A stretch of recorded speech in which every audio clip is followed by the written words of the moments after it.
اور پھر ایک ڈریم میں کہتا ہوں کہ 70-72 سال ہو گئے پاکستان کو بنے، لیکن سب نے کوشش کی کہ اس ملک میں خوشحالی آئے، انکلوڈنگ آرمی، وہ بھی آئی، انہوں نے بھی رول کیا، لیکن اس ملک میں خوشحالی آنے کی بجائے یہ ملک نیچے ہی چلتا گیا اور اندھیروں میں ڈوبتا چلا گیا۔ تو اس کی ایک ہی وجہ ہے کہ کسی بھی حکمران نے آ کے تو اس ملک کو شرک اور اس کی اقسام سے پاک نہیں کیا۔ تو جب تک ہم شرک اور اس کی اقسام سے اس ملک کو پاک نہیں کریں گے تب تک اللہ کی مدد بھی نہیں آئے گی۔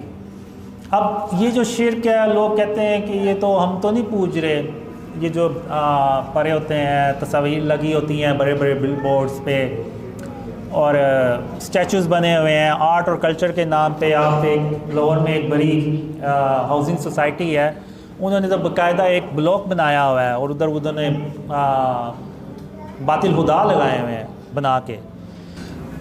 تو وہ لوگ کہتے ہیں کہ ہم تو نہیں ان کو پوج رہے، تو لیکن وہ چیز تو وہی ہے۔ اب جو خانہ کعبہ میں 360 بت پڑے ہوئے تھے،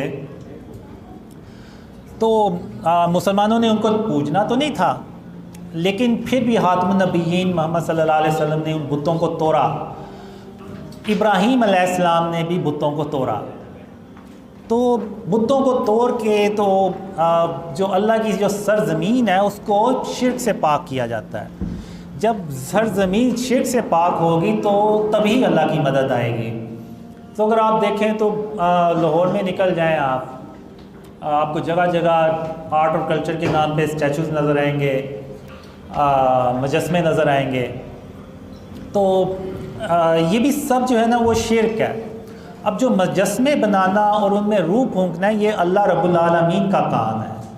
اب آدم علیہ السلام کا جب اللہ نے مجسمہ بنایا تو سب فرشتوں سے کہا کہ آدم علیہ السلام کو سجدہ کریں، سب نے سجدہ کیا، لیکن ابلیس نے سجدہ نہیں کیا۔ اس کے اندر بھی غرور اور تکبر تھا تو اس نے سجدہ نہیں کیا۔ اس نے یہ کہا کہ میں آگ سے پیدا کیا گیا ہوں، میں زیادہ علم والا ہوں، یہ مٹی سے بنے ہیں تو میں ان کو کیوں سجدہ کروں؟ تو اللہ نے اس کو مردود بنا کے تو وہاں سے نکال دیا۔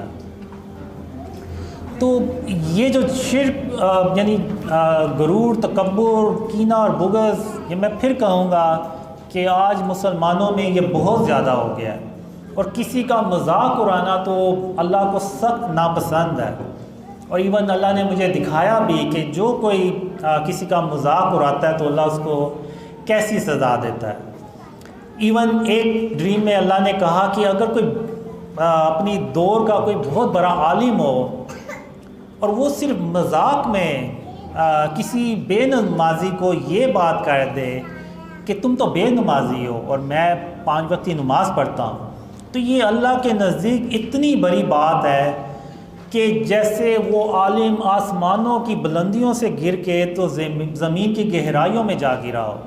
یعنی یہ کسی کا مذاق اڑانا جو ہے نا وہ اللہ کے نزدیک اتنا بڑا گناہ ہے، اور ہم آج کے دور میں اس مذاق کو اڑانا جو ہے نا وہ ایک سکل سمجھتے ہیں، ٹیلنٹ سمجھتے ہیں اور ہنر سمجھتے ہیں، اور لوگ اس کو اپریشیٹ کرتے ہیں، اور وہ اپریشیٹ کرنے والے بھی مسلمان ہوتے ہیں۔ لیکن ہم کبھی بھی ان چیزوں کی طرف غور ہی نہیں کریں گے